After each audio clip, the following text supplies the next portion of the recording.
Hello बच्चों, my self Rahul Chhabra एक बार फिर आपके सामने जेन एकेडमी से। और अब अपना नेक्स्ट जो टॉपिक है, अभी तक जो अपन ने पढ़ा है उसके बाद में अपना नेक्स्ट जो टॉपिक आता है वो आता है इलेक्ट्रिक फोर्स लाइंस या इलेक्ट्रिक फील्ड लाइंस। या तो इसको इलेक्ट्रिक फोर्स लाइन बोल दो या इसको इलेक्ट्रिक फील्ड लाइंस बोल दो, दोनों का मतलब एक ही है, दोनों एक ही चीज़ है।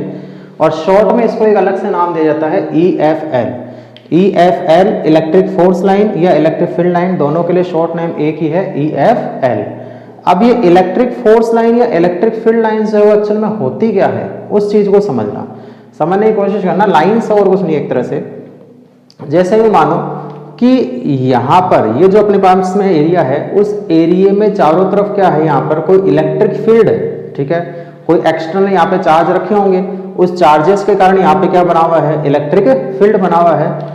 इस इलेक्ट्रिक फील्ड के अंदर यदि मैं एक स्मॉल पॉजिटिव चार्ज को लाके छोड़ दूं, ठीक है, मैं एक पॉजिटिव चार्ज को लेकर आया और उसको लाके मैंने यहाँ छोड़ दिया, तो ये जिस पाथ पे चला होगा, ठीक है, जिस पाथ पे ये चला होगा उस पाथ के अलोंग यदि मैंने कोई इमेजिनरी लाइंस ड्रॉ कर दी तो उन इमेजिनरी लाइंस को अपन नाम देते हैं इलेक्ट्रिक फोर्स लाइन या इलेक्ट्रिक फील्ड लाइंस।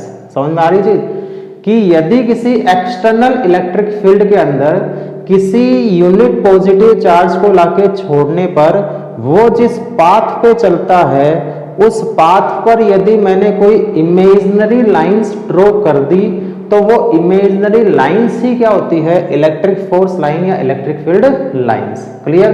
तो एक तो डेफिनेशन ही आती है, डेफिनेशन क्या हो गई, it is the imaginary force line along which a unit positive charge free to move in external electric field. ठीक है, को कोई भी फ्री चार्ज जो है वो या कोई यूनिट पॉजिटिव चार्ज जो है वो एक्सटर्नल इलेक्ट्रिक फील्ड में यदि मूव करने के लिए फ्री है तो वो जिस पाथ में चलता है उस पाथ के अलोंग खींची गई इमेजिनरी लाइंस जो है उसी को अपन नाम देते हैं इलेक्ट्रिक फोर्स लाइन या इलेक्ट्रिक फील्ड लाइंस। क्लियर?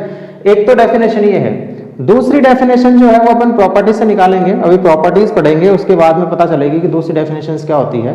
तो अब इसकी ये तो इसकी डेफिनेशन हो गई कि यदि कोई पॉजिटिव चार्ज को यदि मैंने फ्री छोड़ दिया, जैसे मान लो एक्सटर्नल इलेक्ट्रिक फील्ड था यहाँ पे और यहाँ पे मैंने किसी यूनिट पॉजिटिव चार्ज को लाके फ्री छोड़ दिया, तो वो जिस पाथ के अलोंग चला था, ठीक है, मान लो वो ऐसे चला होगा, तो इस पाथ के अलोंग मैंने जब कर्व ड्रॉ किया या इमेजिनरी लाइंस ड्रॉ करी तो इस इमेजिनरी लाइंस को ही नाम क्या दिया गया, इलेक्ट्रिक फोर्स लाइन या इलेक्ट्रिक फील्ड लाइंस। ठीक है, ये तो एक डेफिनेशन। दूसरी डेफिनेशन इसकी क्या है वो समझना, वो इसकी प्रॉपर्टीज भी है कि जैसे मान लो कि ये जो चार्ज था इस एक्सटर्नल इलेक्ट्रिक फील्ड में यदि यहां पर मैं देखूं, जैसे यहां देख लो, ठीक है, इस पॉइंट के ऊपर, इस पॉइंट पे चार्ज किधर गया, इधर की तरफ गया, इसका मतलब इस पे फोर्स किधर लगा होगा, इधर की तरफ ही तो लगा होगा, ऐसे ही तो लगा होगा। इस पॉइंट पे ये चार्ज कहां गया, इधर की तरफ, यानी कि फोर्स किधर लगा होगा, इस पे इधर की तरफ, इसमें फोर्स इधर लगा, इसमें फोर्स इधर लगा, और इस पॉइंट पे वो इधर गया होगा तो फोर्स किधर लगा होगा, इधर की तरफ लगा होगा। और क्या जिधर फोर्स लगता है उधर ही इलेक्ट्रिक फील्ड होती है? ये अपन पहले पढ़ चुके हैं कि फोर्स की डायरेक्शन और इलेक्ट्रिक फील्ड की डायरेक्शन कैसी होती है, सेम होती है। ठीक है, वही चीजें जो पुरानी चीजें हैं, लाइंस याद रखो कि फोर्स और इलेक्ट्रिक फील्ड की डायरेक्शन सेम होती है, यानी कि फोर्स की डायरेक्शन ये है तो इलेक्ट्रिक फील्ड की डायरेक्शन भी क्या होगी, ये ही होगी। तो फोर्स और इलेक्ट्रिक फील्ड दोनों की डायरेक्शन सेम है, लेकिन अपन को बताना क्या है, बताना ये है कि ये जो मैंने इस पे लाइंस ड्रॉ करी है ये क्या इस कर्व के ऊपर टेंजेंट है, किसी भी पॉइंट पे ये टेंजेंट, ये टेंजेंट, ये टेंजेंट। तो इसका मतलब क्या हो गया कि यूनिट पॉजिटिव चार्ज जिस पाथ पे चल रहा है उस पाथ पर यदि टेंजेंट को ड्रॉ किया जाए तो वो टेंजेंट जो है या टेंजेंट की जो डायरेक्शन है वो डायरेक्शन यदि इलेक्ट्रिक फील्ड की डायरेक्शन को रिप्रेजेंट करने लग जाए तो ये जो कर्व है इस कर्व को नाम दिया जाता है इलेक्ट्रिक फोर्स लाइन या इलेक्ट्रिक फील्ड लाइंस। फिर से सुनना कि यदि यूनिट पॉजिटिव चार्ज जिस कर्व के अलोंग चल रहा था उस कर्व के अलोंग या उस कर्व के किसी पॉइंट के ऊपर टेंजेंट ड्रॉ करने पर वो टेंजेंट यदि उस पॉइंट पर इलेक्ट्रिक फील्ड की डायरेक्शन को रिप्रेजेंट करती है तो वो जो कर्व है वो कर्व ही क्या होता है, इलेक्ट्रिक फोर्स लाइन या इलेक्ट्रिक फील्ड लाइंस। समझ में आ रही चीज? डेफिनेशन सुनना, if A tangent drawn on A curve, ठीक है, किसी कर्व पर टेंजेंट ड्रॉ करने पर if a tangent drawn on a curve at any point represent the direction of intensity of electric field, then that curve is called electric force line और electric field lines. यदि किसी curve पे tangent draw करने पर वो tangent उस point पर intensity of electric field की डायरेक्शन को रिप्रेजेंट करती है, तो उस कंडीशन में वो जो कर्व है उसी को नाम दिया जाता है इलेक्ट्रिक फोर्स लाइन या इलेक्ट्रिक फील्ड लाइंस। क्लियर? तो ये तो इसकी दो डेफिनेशंस थी। अब मेन जो इसकी आती है, जहां से अपने क्वेश्चंस आते हैं, वो है इसकी प्रॉपर्टीज कि इलेक्ट्रिक फोर्स लाइंस जो होती है, इलेक्ट्रिक फील्ड लाइंस जो होती है, इनकी प्रॉपर्टीज क्या क्या होती है। तो प्रॉपर्टीज सुनते हुए चलो, थ्योरेटिकल टॉपिक है, केवल सुनना है और कुछ नहीं करना। फर्स्ट प्रॉपर्टी तो क्या हो गई? फर्स्ट प्रॉपर्टी तो अपने डेफिनेशन से बना दी। डेफिनेशन क्या थी कि किसी भी कर्व के अलोंग टेंजेंट ड्रॉ करने पर उस टेंजेंट यदि इलेक्ट्रिक फील्ड की डायरेक्शन को रिप्रेजेंट करती है, तो वो कर्व जो होगा वो क्या था? अपना इलेक्ट्रिक फोर्स लाइन या इलेक्ट्रिक फील्ड लाइंस। प्रॉपर्टी में क्या आया? फर्स्ट प्रॉपर्टी में कि इलेक्ट्रिक फोर्स लाइंस के किसी भी पॉइंट पर, जैसे मान लो ये अपनी को इलेक्ट्रिक फोर्स लाइन बनी होगी, ठीक है, इलेक्ट्रिक फोर्स लाइंस के किसी भी पॉइंट पर यदि मैं टेंजेंट ड्रॉ कर दूं, तो वो टेंजेंट किसको रिप्रेजेंट करती है? टेंजेंट उस पॉइंट पर इंटेंसिटी ऑफ इलेक्ट्रिक फील्ड की डायरेक्शन को रिप्रेजेंट करती है। समझ में आ रही जी? फर्स्ट इसकी प्रॉपर्टी कि किसी भी कर्व की इलेक्ट्रिक फोर्स लाइन के किसी पॉइंट पर टेंजेंट ड्रॉ करने पर वो टेंजेंट उस पॉइंट पर इलेक्ट्रिक फील्ड की डायरेक्शन को रिप्रेजेंट करती है। क्योंकि कर्व ऐसे चल रहा था, तो जब ऐसे चल रहा था तो टेंजेंट की जो डायरेक्शन बनेगी वो भी कैसे बनेगी? ऐसे ही बनेगी। तो इस पॉइंट पर इलेक्ट्रिक फील्ड की डायरेक्शन ऐसे जा रही है, इस पॉइंट पर इलेक्ट्रिक फील्ड की डायरेक्शन ऐसे जा रही है, इस पॉइंट पर इलेक्ट्रिक फील्ड की डायरेक्शन ऐसे है, इस पॉइंट पर डायरेक्शन ऐसे है। तो जिस भी पॉइंट पर मुझे यदि इलेक्ट्रिक फील्ड की डायरेक्शन को निकालना है, उस पॉइंट पर टेंजेंट बना दो, वो टेंजेंट ही उस पॉइंट पर इलेक्ट्रिक फील्ड की डायरेक्शन को रिप्रेजेंट करेगी। क्लियर? ये इसकी फर्स्ट प्रॉपर्टी थी। सेकंड प्रॉपर्टी क्या होती है वो चीज समझना। सेकंड प्रॉपर्टी की यदि अपन बात करें तो सेकंड प्रॉपर्टी ये होती है कि पॉजिटिव चार्ज जो होता है, उस पॉजिटिव चार्ज से जो इलेक्ट्रिक फोर्स लाइंस होती है वो कैसी होगी बच्चों? यदि मैं पॉजिटिव चार्ज से बात करूं तो मैंने बोला कि यूनिट पॉजिटिव चार्ज जिस पाथ पे चलता है वो पाथ ही कैसा होता है? अपना इलेक्ट्रिक फोर्स लाइंस होती है। तो पॉजिटिव चार्ज से इलेक्ट्रिक फोर्स लाइंस कैसी होगी? आउटवर्ड। और नेगेटिव चार्ज भी यदि मैं ले आया तो नेगेटिव चार्ज से इलेक्ट्रिक फोर्स लाइंस कैसे होगी? इनवर्ड। इसका मतलब ये हो गया कि यदि पॉजिटिव चार्ज पे इलेक्ट्रिक फोर्स लाइंस स्टार्ट होती है और नेगेटिव चार्ज पे क्या हो जाती है? एंड हो जाती है। तो पॉजिटिव चार्ज से इलेक्ट्रिक फोर्स लाइंस स्टार्ट होगी और नेगेटिव चार्ज पर इलेक्ट्रिक फोर्स लाइंस जो है वो एंड हो जाएगी। तो इसका मतलब क्या हो गया बच्चों कि इलेक्ट्रिक फोर्स लाइंस जो है वो ओपन कर्व बना रही है या क्लोज कर्व बना रही है? ढंग से देखो, इलेक्ट्रिक फोर्स लाइंस यहां से स्टार्ट हुई और यहां खत्म हो गई। यदि वो वापस लौट के ऐसे आ जाती तब तो क्या होता? ये क्लोज कर्व बन जाता। लेकिन इलेक्ट्रिक फोर्स लाइन तो पॉजिटिव से स्टार्ट हुई और नेगेटिव पे खत्म हो गई। इसका मतलब इलेक्ट्रिक फोर्स लाइंस जो है वो क्लोज कर्व नहीं बनाती, इलेक्ट्रिक फोर्स लाइंस हमेशा ओपन कर्व बनाती है। तो इसकी दो प्रॉपर्टी अपन एक साथ में पढ़ी है। कौन कौन सी? एक तो प्रॉपर्टी ये पढ़ेगी पॉजिटिव चार्ज से इलेक्ट्रिक फोर्स लाइंस बाहर निकलती है, आउटवर्ड होती है, और नेगेटिव चार्ज पे इलेक्ट्रिक फोर्स लाइंस इनवर्ड होती है। एक प्रॉपर्टी। नेक्स्ट प्रॉपर्टी अपन ने क्या देखी है कि इलेक्ट्रिक फोर्स लाइन जो होती है वो हमेशा ओपन कर्व बनाती है, क्लोज कर्व नहीं बनाती है। तो अब अपन से क्वेश्चन ये पूछा जाता है कि इलेक्ट्रिक फोर्स लाइंस हमेशा ओपन कर्व ही क्यों बनाती है, क्लोज कर्व नहीं बनाती? बहुत बार ये क्वेश्चन आ चुका है कि Y electric force line does not form the close loop. ठीक है, फिर अपन आगे मैग्नेटिक फोर्स लाइंस भी पढ़ेंगे, जब मैग्नेटिक फील्ड पढ़ेंगे उस टाइम पर, तो उस टाइम पर भी पूछा जाएगा कि magnetic force line close loop बनाती है। ठीक है, वहां पे देखोगे तो मैग्नेटिक फोर्स लाइन जो होती है वो क्लोज लूप बनाती है, वो अपन वहां डिस्कस करेंगे। लेकिन इलेक्ट्रिक फोर्स लाइन जो क्लोज लूप नहीं बनाती है, तो उसका रीजन क्या है? इसका रीजन पूछा जाता है, बहुत बार क्वेश्चन आ चुका है। तो इसका रीजन समझना। इसका रीजन ये है, अपन ने एक पॉइंट बोला था कि जो अपना इलेक्ट्रिक फील्ड होता है या जो इलेक्ट्रिक फोर्स होता है, वो इलेक्ट्रिक फोर्स कंजर्वेटिव नेचर का होता है या नॉन कंजर्वेटिव नेचर का होता है। मैंने जब फोर्स के बारे में बताया था, कूलॉम्स लॉ जब अपन ने पढ़ा था, तो उस टाइम पे सिमिलरिटीज और डिससिमिलरिटीज में अपन एक पॉइंट पढ़ा था, ग्रेविटेशनल फोर्स में और कूलॉम्स लॉ में सिमिलरिटी और डिससिमिलरिटीज में। वहां पे मैंने एक पॉइंट बोला था कि दोनों ही फोर्सेज जो होते हैं वो कंजर्वेटिव नेचर के होते हैं। याद है कुछ? मैंने वहां बोला था दोनों फोर्सेज जो होते हैं वो कंजर्वेटिव नेचर के होते हैं। तो जब दोनों फोर्सेज कंजर्वेटिव नेचर के हैं, तो कंजर्वेटिव नेचर का मतलब क्या था बताया था वहां पे? क्या बताया था, याद है थोड़ा बहुत? कंजर्वेटिव नेचर का मतलब ये होता था कि जहां पर चार्ज को चलाने में वर्क डन की जो वैल्यू थी वो केवल इनिशियल पोजीशन और फाइनल पोजीशन पर ही डिपेंड करती थी, वो पाथ पे डिपेंड नहीं करती थी कि उसको किस पाथ के अलोंग चलाया गया है। और एक क्लोज लूप के अंदर कंजर्वेटिव फोर्स के कारण जो वर्क डन की वैल्यू होती है वो जीरो होती है। ठीक है, याद रखना है। अब फिर से समझ लो वहां यदि याद नहीं है तो, कि कंजर्वेटिव नेचर का मतलब ये होता है कि क्लोज लूप में यदि कोई चार्ज चला गया, कोई भी ऑब्जेक्ट चल गया, तो उसमें वर्क डन की जो वैल्यू होती है वो जीरो होती है। ठीक है, तो यदि यहां से अपन बात करें, इसका मतलब जैसे मान लो यहाँ पे प्लस क्यू चार्ज था और क्यू नॉट चार्ज को मैं घुमा फिरा के, यहां से मैंने घुमाया फिराया इधर उधर लेके गया और वापस यहीं ले आया, तो वर्क डन की वैल्यू क्या हुई? जीरो हुई, क्योंकि क्लोज लूप बना लिया। तो क्लोज लूप में वर्क डन की वैल्यू जो है वो जीरो होती है कंजर्वेटिव फोर्स में। तो अब यहां पर यदि ये क्लोज लूप बनता, ठीक है, यानी कि यदि मैं ये भी एक कर्व अपने क्यों बनाए हैं, कर्व इसलिए तो बनाया कि मैं यहाँ पे कोई यूनिट पॉजिटिव चार्ज को लेकर आया था, वो यूनिट पॉजिटिव चार्ज ऐसे चला होगा तभी तो ऐसा कर्व बना है। तो यदि मैं बात करूं, इसको समझना कि जैसे मान लो ये तो प्लस का क्यू चार्ज है और ये अपना माइनस का क्यू चार्ज है, और क्यू नॉट चार्ज जो है वो यहां से ऐसे चला होगा, ऐसे ही चला होगा। तो ऐसे ही चला होगा तभी तो ये कर्व बना है, तभी तो इलेक्ट्रिक फोर्स लाइन बनी है। अपन ये बोलते हैं फ्री होता है जब चार्ज, जब इलेक्ट्रिक फील्ड के अंदर कोई चार्ज फ्री होता है, वो जिस पाथ पे चलता है उस पाथ के अलोंग खींची गई इमेजिनरी कर्व जो है, ये इमेजिनरी लाइंस जो है वही क्या होती है? इलेक्ट्रिक फोर्स लाइंस होती है। तो इसका मतलब ये इलेक्ट्रिक फोर्स लाइन ऐसी आई है, तो इसका मतलब चार्ज ऐसे चला होगा, ऐसे चला होगा। तो अब यदि ये क्लोज लूप बनाता, जैसे मान लो ये चल के वापस ऐसे आ जाता, क्या ऐसा आ सकता था? क्या वर्क डन की वैल्यू जीरो होती है इस क्लोज लूप में? यदि ये चार्ज भी यहां से यहां पे चार्ज अपने आप चला जाता, कोई वर्क डन नहीं करना पड़ता। लेकिन क्या यहां से यहां पर लाने में इस अपन को कोई वर्क करना पड़ता है? नहीं करना पड़ता?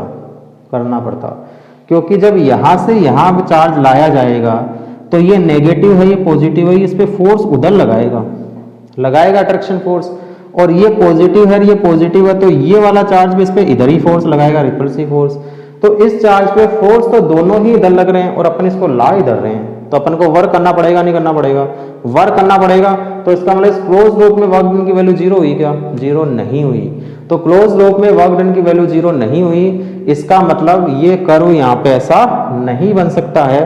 तो क्लोज लूप बनता तब तो वर्क डन की वैल्यू जीरो होती, लेकिन वर्क डन की वैल्यू जीरो नहीं हो रही है, इसका मतलब क्लोज लूप बनता ही नहीं है। इसका मतलब इलेक्ट्रिक फोर्स लाइंस जो होती है वो हमेशा ओपन कर्व में चलती है, वो क्लोज कर्व में नहीं चलती है। तो ये चीज को आगे क्वेश्चन आता है तो इसको क्या लिखोगे? लिखना क्या है? लिखना अपन को केवल इतना ही है, तुमने समझा दिया। लिखना अपन को इतना ही है कि electric force is a conservative force in which work done in A close path, work done in A close path is always zero, but in electrostatics when charge move from negative to positive then work done cannot be zero, that's why electric force lines cannot be form closed loop. Clear? तो ये अपने पास में इसकी next property आ गई। अब इसके बाद ये अपनी, इसके बाद में थर्ड प्रॉपर्टी थी। फोर्थ प्रॉपर्टी देखो इसमें क्या है। फोर्थ प्रॉपर्टी इसकी ये है कि कभी भी दो इलेक्ट्रिक फोर्स लाइंस जो होती है वो एक दूसरे को कट नहीं कर सकती। समझ में आ रही चीज? कट नहीं कर सकती। अब क्यों नहीं कर सकती उसका रीजन भी पूछा जाता है कि जैसे मान लो एक फोर्स लाइन ऐसे चल रही है और एक फोर्स लाइन ऐसे चलेगी, ऐसा कभी नहीं हो सकता कि किसी पॉइंट पर दो इलेक्ट्रिक फोर्स लाइंस कट कर जाए। ठीक है, that electric force lines can not be intersect each other. Electric force line कभी भी एक दूसरे को इंटरसेक्ट नहीं कर सकती है। क्यों नहीं कर सकती उसका रीजन समझना कि यदि वो यहाँ पर इंटरसेक्ट करती, जैसे मैंने मान लिया कि यहाँ पर इंटरसेक्ट कर लेती, तो इंटरसेक्ट कर लेती इसका मतलब कि जो यूनिट पॉजिटिव चार्ज था वो इधर भी जा रहा है और वो इधर भी जा रहा है। टेंजेंट अपन ने बना दी तो टेंजेंट के अलोंग फोर्स लगेगा, इसका मतलब यूनिट पॉजिटिव चार्ज इधर भी चला गया इधर भी चला गया। चार्ज तो एक ही था, जब चार्ज ही एक ही है तो वो एक ही डायरेक्शन में जाएगा, दो में कैसे जाएगा? इसका मतलब ये वाला इस तरह से इंटरसेक्ट नहीं हो सकता। लेकिन अपन को लिखना क्या है वो चीज समझना। लिखना ये है कि यदि इलेक्ट्रिक फोर्स लाइंस एक दूसरे को किसी पॉइंट पर इंटरसेक्ट करती है तो उस पॉइंट पर यदि मैं उस पॉइंट पर यदि देखें तो उस पॉइंट के ऊपर इलेक्ट्रिक फील्ड जो होता है उस इलेक्ट्रिक फील्ड की दो डायरेक्शंस हो जाती है। तो इलेक्ट्रिक फील्ड की दो डायरेक्शन जो होती है वो किसी पॉइंट पर पॉसिबल नहीं है। इसका मतलब ये हो गया किसी एक पॉइंट के ऊपर इलेक्ट्रिक फील्ड की दो डायरेक्शंस पॉसिबल नहीं है और पॉसिबल नहीं है, तो इसका मतलब दो इलेक्ट्रिक फोर्स लाइंस कभी भी एक दूसरे को इंटरसेक्ट नहीं कर सकती है। Clear? That electric force lines can never be intersect each other because if they intersect then at that point there will be two direction of intensity of electric field which cannot be possible. Clear? तो ये अपने पास में इसकी next property आ गई, fourth number property. Next number property देखो, property number 5। इस property number 5 की यदि अपन बात करें तो प्रॉपर्टी नंबर 5 में देखो क्या होगा, इसमें ये होता है कि कोई भी इलेक्ट्रिक फोर्स लाइंस जो होती है वो इलेक्ट्रिक फोर्स लाइंस हमेशा किसी भी सरफेस के परपेंडिकुलर या आउटवर्ड होती है या फिर परपेंडिकुलर इनवर्ड होती है। यदि इलेक्ट्रिक फोर्स लाइंस की बात करें तो इलेक्ट्रिक फोर्स लाइन जो होती है वो किसी भी कंडक्टिंग सरफेस के परपेंडिकुलर हमेशा आउटवर्ड होगी या परपेंडिकुलर हमेशा इनवर्ड होगी। अब इसमें एक क्वेश्चन ये आता है, इसका रीजन देखो, ये जो किस पॉइंट्स अपन बोल रहे हैं ना, ये प्रॉपर्टी काम की नहीं है, लेकिन इनके रीजंस पूछे जाते हैं। रीजन जैसे इसका रीजन ये था कि electric force line close loop क्यों नहीं बनाती, अपन को ही पता है ओपन करो बनाती, लेकिन क्यों नहीं बनाती क्लोज लूप, ठीक है। एक इसका रीजन ये था कि ये दो इलेक्ट्रिक फोर्स लाइन इंटरसेक्ट क्यों नहीं करती, उसका रीजन पूछा जाता है। एक ये पूछा जाता है कि इलेक्ट्रिक फोर्स लाइन जो होती है वो हमेशा परपेंडिकुलर आउटवर्ड ही क्यों होती है, परपेंडिकुलर इनवर्ड ही क्यों होती है, किसी एंगल पे क्यों नहीं होती, ठीक है। तो अब एंगल पे क्यों नहीं होती उसका रीजन समझना, मैं एक रीजन समझा देता हूं उसका। जैसे मान लो, मैं ये मान लूं कि इस पॉइंट के ऊपर इलेक्ट्रिक फोर्स लाइन जो है किसी एंगल पे निकल गई, ये मान लिया, ठीक है। तो जब एंगल पे निकल गई तो ये एंगल अपन ने मान लिया कितना है, थीटा, मान लिया थीटा। तो ये एंगल थीटा है, तो इस इंटेंसिटी का यदि मैं कंपोनेंट लेता हूं तो एक तो कंपोनेंट इधर की तरफ क्या बनेगा, ई कोस थीटा, और एक कंपोनेंट इधर की तरफ क्या बनेगा, ई साइन थीटा बन जाएगा। दो कंपोनेंट इसके बन जाएंगे इंटेंसिटी के, ई कोस थीटा और ई साइन थीटा।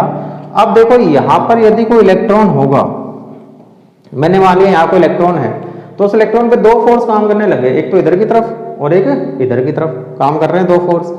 इधर वाला फोर्स तो परपेंडिकुलर है, इलेक्ट्रॉन बाहर जा नहीं सकता छोड़ के, लेकिन यदि वो टेंजेंट यदि इस तरह से फोर्स लगने लग गया तो इलेक्ट्रॉन इधर तो चलने लग जाएगा भी, ऐसा तो फोर्स लग रहा है, ये फोर्स जो है वो इस इलेक्ट्रॉन को इधर तो चलाने लग जाएगा। इंटेंसिटी लग रहा है, इसका मतलब क्या लग रहा है, फोर्स लग रहा है, तो ये इलेक्ट्रॉन इधर चलने लग जाएगा। फिर जैसे मान इधर आया होगा, इधर फिर से इंटेंसिटी आ जाएगी, ठीक है। तो इधर फिर से इंटेंसिटी आ जाएगी, इलेक्ट्रॉन फिर से इधर चलने लग जाएगा। इसका मतलब इस पूरी सरफेस पे इलेक्ट्रॉन जो है वो मूविंग कंडीशन में आ जाएगा। लेकिन अपन ये बोलते हैं कि जो चार्जेस होते हैं इलेक्ट्रोस्टैटिक्स में, वो चार्जेस हमेशा रेस्ट में होते हैं, वो मूविंग कंडीशन में नहीं होते हैं। और वो मूविंग कंडीशन में नहीं होते हैं इसलिए कभी भी ये वाला कंपोनेंट हो नहीं सकता, और ये वाला कंपोनेंट यदि नहीं हो सकता है तो उस कंडीशन में हमेशा ये परपेंडिकुलर कंपोनेंट ही रहेगा, और परपेंडिकुलर रहेगा तो इसका मतलब हमेशा फोर्स लाइन जो होगी वो परपेंडिकुलर ही आउटवर्ड होगी और परपेंडिकुलर ही इनवर्ड होगी। समझ में आ रही चीज? इसलिए अपन ये बोलते हैं कि इलेक्ट्रिक फोर्स लाइन जो होती है वो electric force line always perpendicular to the surface, ठीक है, हमेशा परपेंडिकुलर ही होती है, किसी एंगल पे नहीं होती। उसका रीजन पूछा जाता है तो रीजन क्या बोलोगे, if they are having at any angle to the surface then electron start to move on the surface due to component of intensity of electric field, but in electrostatics charges always be in rest condition, it means that component cannot be possible। तो ये component possible नहीं है, इसलिए हमेशा force line जो होगी वो perpendicular outward होगी या परपेंडिकुलर इनवर्ड रहेगी, ठीक है। नेक्स्ट प्रॉपर्टी क्या होती है वो चीज समझो।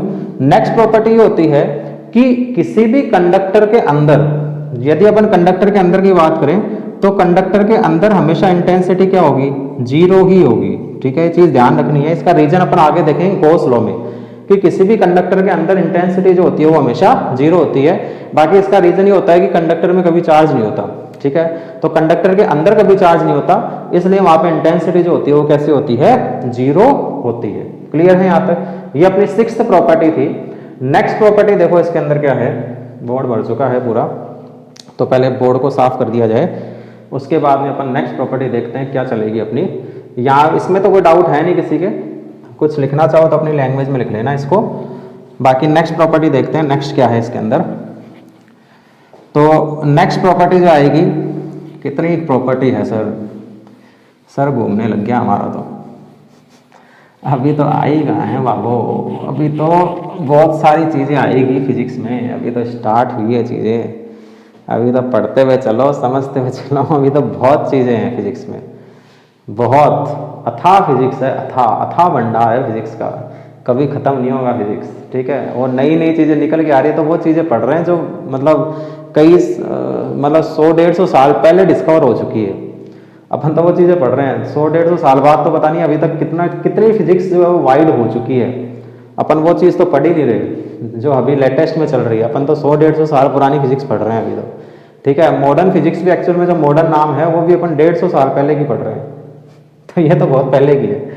चलो, तो नेक्स्ट अपनी जो प्रॉपर्टी आती है वो प्रॉपर्टी क्या है, नेक्स्ट प्रॉपर्टी अपनी ये है कि इलेक्ट्रिक फोर्स लाइंस किसी पॉइंट पर जितनी ज्यादा होगी या इलेक्ट्रिक फोर्स लाइन जितनी पास पास होगी वहां पर इंटेंसिटी ऑफ इलेक्ट्रिक फील्ड की वैल्यू उतनी ही ज्यादा होगी। समझ में आ रही है? जैसे मान लो, इसको समझने की कोशिश करना, मैंने ऐसे बना दिया इस तरह से, ऐसी वो इलेक्ट्रिक फोर्स लाइन चल रही होगी इस तरह से, यहां पर इंटेंसिटी जो है वो मैंने मान ली E1 है और यहां पर इंटेंसिटी मैंने मान ली E2 है, तो क्या इंटेंसिटी E1 और E2 की वैल्यू सेम होगी? सेम नहीं होगी। सेम क्यों नहीं होगी? जहां पर इलेक्ट्रिक फोर्स लाइन जितनी ज्यादा डेंस है, जितनी ज्यादा इलेक्ट्रिक फोर्स लाइन है, वहां पर इंटेंसिटी ऑफ इलेक्ट्रिक फील्ड की वैल्यू उतनी ही ज्यादा होती है। इसका मतलब अपन ये बोलेंगे E1 is always greater than E2। यदि ऐसा है तो E1 की वैल्यू ज्यादा होगी E2 से, क्योंकि यहां पर इलेक्ट्रिक फोर्स लाइन की डेंसिटी ज्यादा है, यहां पे कम है, तो यहाँ इंटेंसिटी कम होगी, यहाँ इंटेंसिटी ज्यादा होगी, ठीक है। ये अपनी नेक्स्ट प्रॉपर्टी थी। और नेक्स्ट उसके बाद में देखो, उसके बाद में एक क्वेश्चन आया हुआ है IIT में। क्वेश्चन क्या था वो क्वेश्चन समझना कि एक Q1 चार्ज है, एक Q2 चार्ज है, इससे इलेक्ट्रिक फोर्स लाइन जो मैंने निकाल दी, मान लो ऐसे, इस तरह से, इस तरह से, इससे भी मैंने इलेक्ट्रिक फोर्स लाइंस मान लो ऐसे निकाल दी, और ये पूछा गया कि Q1 और Q2 में किसका मैग्नीट्यूड ज्यादा है, किसका मैग्नीट्यूड ज्यादा होगा, Q1 का ज्यादा होगा कि Q2 का ज्यादा होगा। तो एक चीज ध्यान रखो, number of electric force lines is directly proportional to the magnitude of charge. जितना ज्यादा इलेक्ट्रिक फोर्स लाइंस होगी उस चार्ज का मैग्नीट्यूड उतना ही ज्यादा होगा। यहां पर 3 और 3 6 फोर्स लाइंस है और यहां पे 4 ही फोर्स लाइन है, इसका मतलब अपन ये बोलेंगे Q1 is greater than Q2। Magnitude of Q1 is greater than magnitude of Q2, कि जितना ज्यादा इलेक्ट्रिक फोर्स लाइंस होगी उतनी ही ज्यादा वहां पर उतना ही ज्यादा उस चार्ज का मैग्नीट्यूड रहेगा। क्लियर? और देखो नेक्स्ट प्रॉपर्टी, ये अपनी 8 नंबर प्रॉपर्टी थी। 9 नंबर प्रॉपर्टी देखो, यूनिफॉर्म इलेक्ट्रिक फील्ड अपने पास में एक पॉइंट आता है जो अपन आगे बहुत पढ़ते हुए चलेंगे। यूनिफॉर्म इलेक्ट्रिक फील्ड, ठीक है। यूनिफॉर्म इलेक्ट्रिक फील्ड क्या होता है? यदि इलेक्ट्रिक फोर्स लाइंस एक दूसरे के पैरेलल हो और सेम डिस्टेंस पे हो, जैसे इलेक्ट्रिक फोर्स लाइन मैंने बनाई है वो एक दूसरे के पैरेलल बनाई है और सेम डिस्टेंस पे बनाई है, तो ऐसे इलेक्ट्रिक फील्ड को नाम देते हैं uniform electric field. Uniform electric field means when electric force lines are parallel to each other and equidistant. Equidistant का मतलब ये डिस्टेंस सेम है, तो उस कंडीशन में ऐसे इलेक्ट्रिक फील्ड को नाम दिया जाता है यूनिफॉर्म इलेक्ट्रिक फील्ड। अब यूनिफॉर्म इलेक्ट्रिक फील्ड में मान लो यहां पर इंटेंसिटी E1 है और यहां पे इंटेंसिटी E2 है, तो कौन ज्यादा E1 ज्यादा कि E2 ज्यादा? सोचो, थोड़ा सा दिमाग लगाओ। यहां पे अपन ने क्या बोला था? इलेक्ट्रिक फोर्स लाइन जितनी पास पास में होती है इंटेंसिटी उतनी ही ज्यादा होती है, जितनी दूर दूर होती है इंटेंसिटी उतनी ही कम होती है। यहाँ पे तो इलेक्ट्रिक फोर्स लाइन यहाँ भी सेम ही है और यहाँ भी सेम ही है, तो जब दोनों जगह intensity electric force line same ही है तो इसका मतलब दोनों जगह इंटेंसिटी जो होगी वो भी क्या होगी? सेम होगी। तो यूनिफॉर्म इलेक्ट्रिक फील्ड में इंटेंसिटी हर पॉइंट के ऊपर कैसी होती है? इक्वल ही होती है, कभी अलग अलग नहीं होगी। क्लियर? तो अब यहां से देखो, यदि ऐसा इलेक्ट्रिक फील्ड, इसको तो अपन ने बोला यूनिफॉर्म इलेक्ट्रिक फील्ड, तो ये कैसा हो जाएगा? ये हो जाएगा नॉन यूनिफॉर्म इलेक्ट्रिक फील्ड, जहां पर इंटेंसिटी जो होती है वो अलग अलग हो जाती है, तो ऐसे इलेक्ट्रिक फील्ड को नाम देते हैं non uniform electric field. Clear? तो ये तो अपने पास में कुछ प्रॉपर्टीज आ गई इलेक्ट्रिक फोर्स लाइंस की। टोटल मिला के अपने 9 प्रॉपर्टीज इसकी देखी है इलेक्ट्रिक फोर्स लाइंस की। अब इलेक्ट्रिक फोर्स लाइंस के कुछ एग्जांपल्स हैं, उन एग्जांपल्स को भी देख लेते हैं। एग्जांपल्स में क्या क्या चीज़ें हैं, बाकी हालांकि अपन ने सारे एग्जांपल्स भी डिस्कस कर लिए हैं, फिर भी मैं एक थोड़ा सा शॉर्ट में उन चीज़ों को वापस से रिपीट ही हो जाएगी एक तरह से। तो एग्जाम्पल्स क्या क्या है वो चीज़ समझना इलेक्ट्रिक फोर्स लाइन्स के। फर्स्ट एग्जाम्पल क्या है, यदि मेरे पास में पॉइंट चार्ज हो, यदि अपने पास में पॉइंट चार्ज हो, तो पॉइंट चार्ज हो तो क्या होगा, यदि पॉइंट चार्ज पॉजिटिव है तो इलेक्ट्रिक फोर्स लाइंस कैसी होगी, आउटवर्ड होगी। तो पॉइंट चार्ज यदि पॉजिटिव है तो इलेक्ट्रिक फोर्स लाइंस आउटवर्ड होगी, और पॉइंट चार्ज यदि नेगेटिव है तो इलेक्ट्रिक फोर्स लाइंस कैसी होती है, इनवर्ड होती है। चीज अपन देख चुके हैं। तो पॉजिटिव चार्ज से इलेक्ट्रिक फोर्स लाइंस आउटवर्ड होती है और नेगेटिव चार्ज से फोर्स लाइन जो है वो इनवर्ड होती है। सेकंड नंबर देखो, सेकंड नंबर है डाइपोल के कारण कैसी होगी। अब डाइपोल क्या होता है, डाइपोल अपन देखेंगे डिटेल में आगे। यही समझो एक पॉजिटिव चार्ज है और एक नेगेटिव चार्ज है, तो अब इलेक्ट्रिक फोर्स लाइंस कैसी होगी, ये भी अपन देख चुके हैं कि पॉजिटिव से तो स्टार्ट होती और नेगेटिव में क्या होती है, एंड होती है। तो पॉजिटिव में तो स्टार्ट हुई और नेगेटिव में क्या हुई, एंड हुई। तो डाइपोल के कारण जो इलेक्ट्रिक फोर्स लाइंस बनती है वो कुछ ऐसी बनती है। समझ में आ रही जी। थर्ड नंबर, थर्ड क्या होगा कि मान लो सेम नेचर के चार्ज हैं, पॉजिटिव पॉजिटिव, ठीक है, नेगेटिव नेगेटिव भी हो सकते हैं, सेम नेचर के चार्ज हैं, तो उस कंडीशन में इलेक्ट्रिक फोर्स लाइन जो होती है वो कुछ ऐसी बनती है। जैसे चार्जेस के बीच में रिपल्शन होता है, वैसे इलेक्ट्रिक फोर्स लाइंस के बीच में भी क्या होता है, रिपल्शन रहता है। और यदि दोनों चार्जेस जो है वो सेम मैग्नीट्यूड के होंगे, यदि मैं बोलूं कि Q1 का मैग्नीट्यूड जो है वो इक्वल है Q2 के मैग्नीट्यूड के, तो न्यूट्रल पॉइंट कहाँ होगा, सोचो, दिमाग लगाओ थोड़ा सा। न्यूट्रल पॉइंट मैंने पढ़ा चुका हूँ, तो काफी न्यूमेरिकल्स भी अपन ने किए न्यूट्रल पॉइंट के ऊपर। यदि दोनों का मैग्नीट्यूड सेम होगा तो न्यूट्रल पॉइंट कहाँ होगा, मिड पॉइंट पर होगा। होता है मिड पॉइंट पे, ये अपन पहले देख चुके हैं। देखो इस चीज को याद तुम्हें होना चाहिए।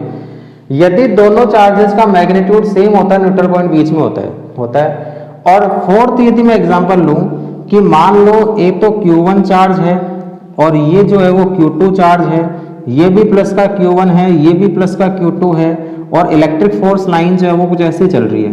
भी इलेक्ट्रिक फोर्स लाइन तो ऐसे ही चलेगी, ठीक है, ये मान लो इलेक्ट्रिक फोर्स लाइन चल रही है, लेकिन मुझे पता है कि Q1 का मैग्नीट्यूड ज्यादा है Q2 के मैग्नीट्यूड से, तो न्यूट्रल पॉइंट कहाँ होगा। अब सोचो थोड़ा सा, अपन ने जब क्वेश्चंस किए थे उस टाइम पे मैंने बताई थी चीजें कि न्यूट्रल पॉइंट कहाँ मिलता है अपन को। जब सेम नेचर के चार्ज होते हैं तो न्यूट्रल पॉइंट मिलता तो दोनों के बीच में, तो मिलेगा तो दोनों के बीच में, लेकिन एक क्या सेंटर पे मिलेगा, सेंटर पे तो नहीं मिलेगा। सेंटर पे तो तब मिलता है जब मैग्नीट्यूड सेम होता है, ठीक है। तो फिर मिलेगा कहाँ, मिलता कहाँ है, वहां मिलता है जिसका चार्ज का मैग्नीट्यूड कम होता है या ज्यादा होता है, कम होता है कि ज्यादा होता है, कम होता है कि ज्यादा होता है, कम होता है। कम किसका है, Q2 का, तो न्यूट्रल पॉइंट किसकी तरफ मिलेगा, Q2 की तरफ मिलेगा। ये क्वेश्चंस भी किए थे अपन ने, और विद क्वेश्चन इस चीज को प्रूव किया था कि न्यूट्रल पॉइंट हमेशा कम मैग्नीट्यूड वाले चार्ज की तरफ रहता है। क्लियर। तो ये अपने पास में इसका फोर्थ एग्जांपल हो गया इलेक्ट्रिक फोर्स लाइंस का। तो अब यही इसके अंदर क्वेश्चंस थे, यही इसके अंदर एग्जांपल्स थे। ये अपना पूरा टॉपिक जो है इलेक्ट्रिक फोर्स लाइन, उस पे बेस्ड जो क्वेश्चंस आए हुए हैं वो सारे क्वेश्चंस भी ऑलमोस्ट अपन ने डिस्कस कर लिए हैं। इस पे क्वेश्चंस जो है वो ऐसे ही आते हैं, जो अपन ने पॉइंट्स बोले हैं, जो डिस्कवर लिखे हैं, जो पॉइंट्स मैं बोल रहा हूँ वो सारे क्वेश्चंस ही आए हुए हैं। और बहुत क्वेश्चन इसके ऊपर बनते हैं, इलेक्ट्रिक फोर्स लाइंस के ऊपर, प्रॉपर्टीज के ऊपर बहुत क्वेश्चन बनते हैं। ये न्यूट्रल पॉइंट कहाँ मिलेगा, कहाँ नहीं मिलेगा, कैसा इसका पैटर्न बनेगा, पॉजिटिव चार्ज से कैसा होगा, नेगेटिव चार्ज से कैसा होगा। तो ये क्वेश्चंस बहुत बार आ चुके हैं ऐसे, ठीक है। एक क्वेश्चन और आया है, मैं क्वेश्चन बता देता हूँ क्या है, कि यदि Q1 और Q2 का जो मल्टीपल है वो लेस देन 0 है, तो इन चार्जेस के बीच में अट्रैक्शन फोर्स लगेगा या रिपल्शन फोर्स लगेगा। Q1 और Q2 चार्जेस जो है इनका मल्टीपल लेस देन 0 है। लेस देन 0 होने का मतलब 0 से कम, 0 से कम का मतलब नेगेटिव में है, तो इनके बीच में अट्रैक्शन फोर्स होगा, रिपल्शन फोर्स होगा। सोचो, Q1 और Q2 चार्ज का मल्टीपल, मैं मैग्नीट्यूड का मल्टीपल नहीं बोल रहा हूँ, मैग्नीट्यूड का मल्टीपल तो मोर देन 0 ही आता। Q1 और Q2 चार्ज का मल्टीपल लेस देन 0 है। अच्छा एक चीज बताओ, पॉजिटिव का मल्टीपल कैसा आएगा, पॉजिटिव। विद दो पॉजिटिव क्वांटिटी का मल्टीपल पॉजिटिव ही आता है। नेगेटिव नेगेटिव का मल्टीपल भी कैसा आता है? पॉजिटिव। लेकिन अपन को तो कैसा लाना चाहिए? नेगेटिव लाना चाहिए। तो नेगेटिव और पॉजिटिव का मल्टीपल कैसा आएगा? नेगेटिव होता है। यदि मैं 5 इंटू 5 करूं, -5 इंटू माइनस का 5 करूं, माइनस का 5 इंटू 5 करूं, ये कितना आएगा? प्लस का 25। ये कितना आएगा? प्लस का 25। ये कितना आएगा? माइनस का 25 आ रहा है। यानी कि एक नेगेटिव और एक पॉजिटिव होता है तब जाके माइनस का 25 आता है। ये मोर देन जीरो है, ये मोर देन जीरो है, ये लेस देन जीरो है। तो इसका मतलब एक पॉजिटिव होगा और एक कैसा होगा? नेगेटिव होगा। एक पॉजिटिव होगा और एक नेगेटिव होगा, तो इन दोनों के बीच में फोर्स कैसा लगेगा? अट्रैक्शन की रिपल्शन। चार्जेस में तो कोई एक्सेप्शन होता नहीं है, तो पॉजिटिव नेगेटिव के बीच में हमेशा फोर्स कैसा लगेगा? अट्रैक्शन फोर्स ही लगेगा। इसका मतलब यदि ऐसा दे रखा है तो फोर्स हमेशा कैसा लगना है? अट्रैक्शन फोर्स ही लगेगा। क्लियर? तो ये कुछ क्वेश्चंस भी अपन ने इसके ऊपर डिस्कस कर लिए। ऐसे ही इसके ऊपर क्वेश्चंस और आते रहते हैं, और क्वेश्चंस यदि कोई नया क्वेश्चन दिखेगा तो अपन और डिस्कस कर लेंगे। तो ये कि इलेक्ट्रिक फोर्स लाइन से इंपॉर्टेंट पॉइंट है अपना, ये इंपॉर्टेंट पॉइंट अपना यहीं कंप्लीट हो जाता है। तो ऐसे ही पढ़ते रहो, समझते रहो चीजों को। कोई डाउट हो तो मुझसे पूछते रहो, क्लियर करते रहो। किसी भी तरह का कोई डाउट अपने मन में रखना नहीं है।